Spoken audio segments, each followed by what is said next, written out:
Located on the eastern end of the Mediterranean Sea is a piece of land once known as Palestine. About 280 miles long and 80 miles wide, it has been the center of conflict for thousands of years. Though small, the region holds incredible value to the surrounding states. It is the natural passageway between Egypt and Syria and from the Mediterranean Sea to Jordan, essentially deeming it the keystone to the surrounding states' economic success.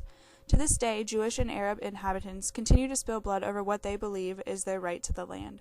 The Jews believe their claim to the land comes from God. In biblical times, the Jews were led out of Egypt to their so-called Promised Land. For 700 years, Jewish kingdoms thrived until they were conquered by Rome, who proceeded to call the land Palestine. Following a Jewish revolt, the Romans drove all Jews out of Jerusalem, an event known as diaspora. Since that time, the hope of returning to the Promised Land persisted in the Jewish faith. In the centuries to come, Palestine was occupied by mainly Arabs.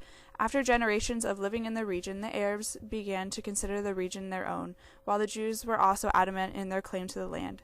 And so begins the ongoing conflict between the cultures.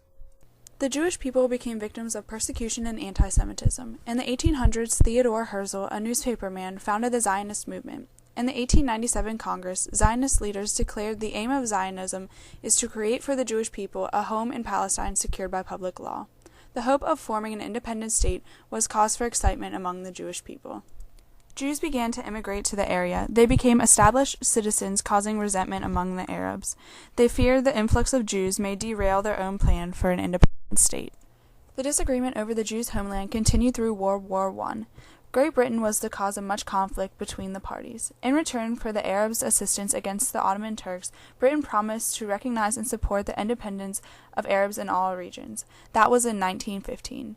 2 years later, the British government officially announced its favor for establishing a national home for the Jewish people in Palestine. This decision became known as the Balfour Declaration. Great confusion set in as to who would be permitted to establish their own government within the land of Palestine. Britain promised both the Jews and the Arabs an independent nation, and both longed to settle in Palestine. At the close of World War I, the British wanted to divide Palestine into two parts, an Arab state and a Jewish state. To the Arabs, this solution did not suffice. They believed they were entitled to all of the land. Tensions continued to grow throughout the next few decades. Many riots took place between the Jews and Arabs. The British mandate attempted to maintain order in the region, but did little to solve the growing animosity between the two cultures. An influx of Jewish immigrants frustrated the Arabs. They felt the Jewish population may gain precedence by pilfering their land and taking over their jobs. In 1936, the Arabs broke into a full-scale rebellion that was not suppressed by Britain until 1938. An uneasy quiet followed, but not for long. In 1939, World War II broke out when Germany invaded Poland. In an attempt to protect their own interests, Britain retracted their promises stated in the Balfour Declaration.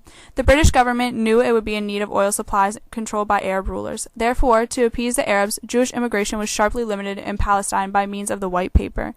In addition to being denied entrance to Palestine, the Jews faced extermination by Hitler and his army of Nazi soldiers.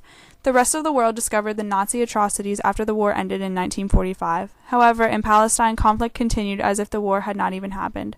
Quotas were still in force, terrorist raids continued, and British policies were maintained.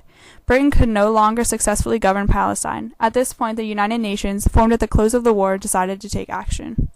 When the United Nations stepped in as the authority in Palestine, the process of establishing an independent state began.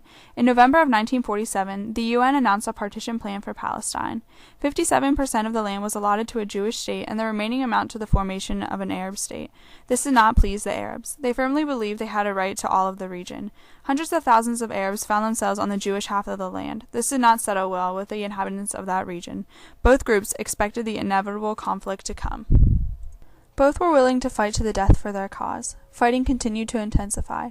The Jews had no foreign armies to aid them in their efforts, while the Arabs enlisted the Arab states of Egypt, Syria, and Iraq, among others, for assistance.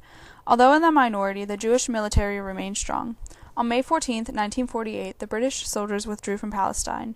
David Ben-Gurion, the first Prime Minister of Israel, made a historic announcement. "We do hereby proclaim the establishment of the Jewish state in the land of Israel, the State of Israel." Israel had successfully taken its most significant step in becoming independent. The Jewish people rejoiced, but the celebration did not last for long. One day after the declaration, fighting broke out in Palestine when the Arabs attacked the Jews in many principal cities. The promise of war loomed over the heads of the Jews.